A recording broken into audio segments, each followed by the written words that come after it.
What's this video about? It's about where we're at. Where are we? We're on the property. The property. The property. Oh. And Cody is loving it. Oh, yes. So, hello friends. Pat and Heidi here from Rain Country. God is good all the time. So this last week, I was over on a piece of property with a buddy of mine, and I was joking around with him, and I said, hey, you got to sell this property to me. He said he ought to. And so I looked at him, he looked at me, and I says, well, how much you got to have for it? And he says, you know, he gave me a price. And so I said, okay. So he went to town and did the paperwork, and guess what? We have a piece of property. We have a piece of property. It's not huge. It's only 0.82 acres, but it's bigger than what we have, so we can supplement what we have. Right. And give us some more wiggle room. And it's beautiful, and it has a creek running through it. We love it. I love it. The dog loves it. The dog loves it. So I gotta keep an eye on him because he just is wanting to explore everything. So finding the rats and the birdies, huh?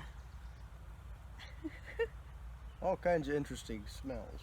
So if any of you guys have been following us for a while, you know we've been thinking about property off and on, and we're just waiting for the right timing. Right. And we felt pretty good about this piece.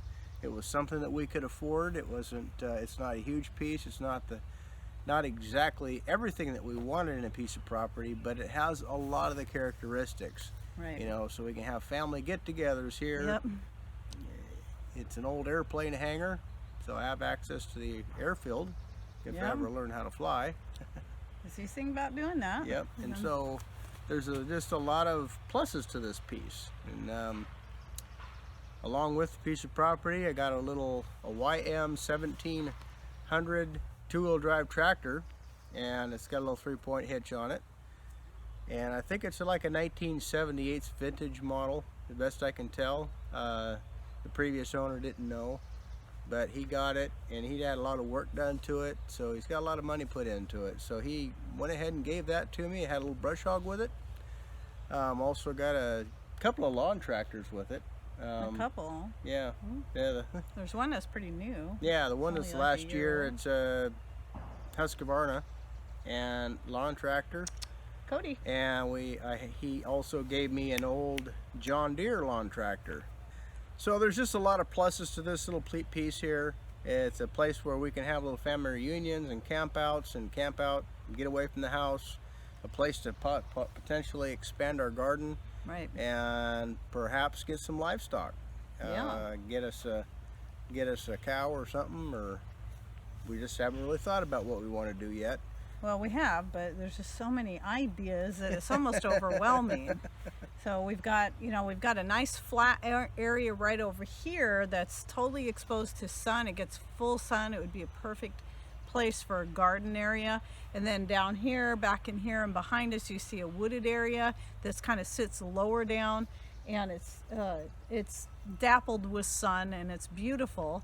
But there'd be a perfect spot down there to put a fire pit and have campouts, and so we're just really excited because it's going to be beneficial all the way around for us as just individuals wanting to expand what we have. I actually brought a few plants out with me today that I'm going to plant, even though I don't have any broken ground here yet, but also for beneficial to the extended family. And with the wedding coming up, we've already got plans. You know, people are bringing their RVs, and we're kind of running out of places to put everyone, and we just happen to come into this piece in time that people can bring their RVs and just park here and camp out here, and it'll just be a really nice place, especially with the creek right down there. It's just beautiful. You know, we actually own a part of the creek. That's wonderful. I just can't believe it.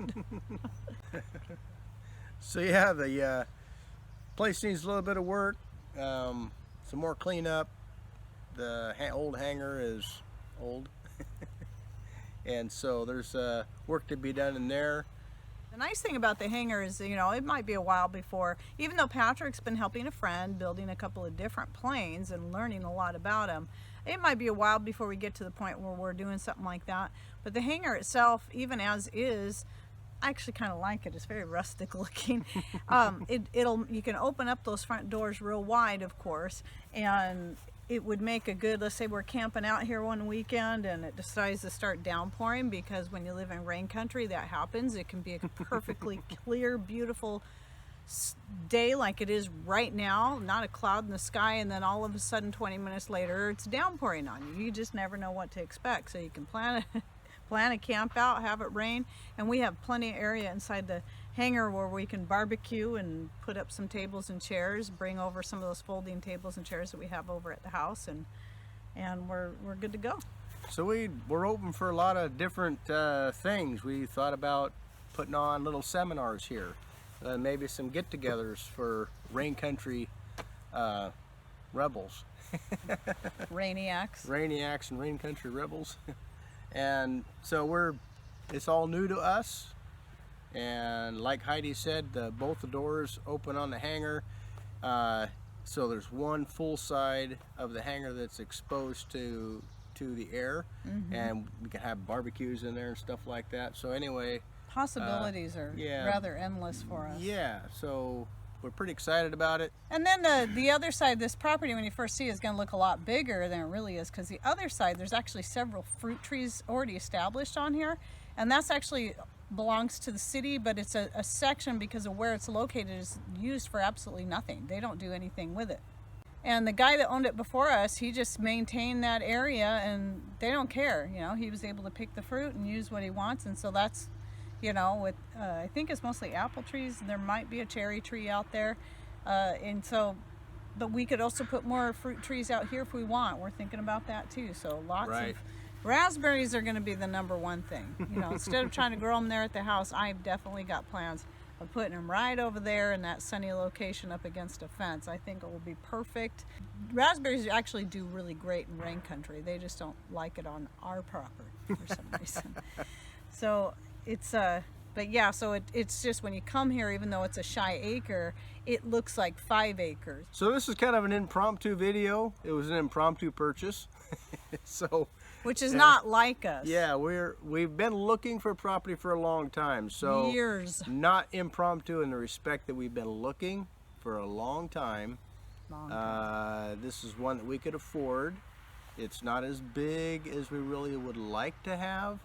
But again, you know, for those of you guys who have been watching us for a while, it's kind of exciting to show you guys what you can do on 1/3 of an acre. Now we have a little bit more. So now we're up to 1 point. Yeah. 1¼ acres maybe altogether. 1.1 something. Anyway, so this gives us a lot more advantage to show you guys maybe what we can do on a little bit larger piece, and maybe down the road, if it works out for us, buy a bigger piece somewhere and show you what else we can do with a piece of property. Right. So it all depends on how things go. Anyway, at least as we've got a starting off point, we've got something now, and if nothing else, it was a good investment, you know. And it's better to have that money sitting in land where the value keeps going up, rather than just sitting in the bank earning nothing. Right. Okay, well, we hope you enjoyed our video, and that just some new exciting news, something new that we can be adding to our channel, and who knows, we may expand further from here. We'll see how things go in the future. Right. Well, hope you enjoyed this video. Thanks for watching. Take care, and God bless.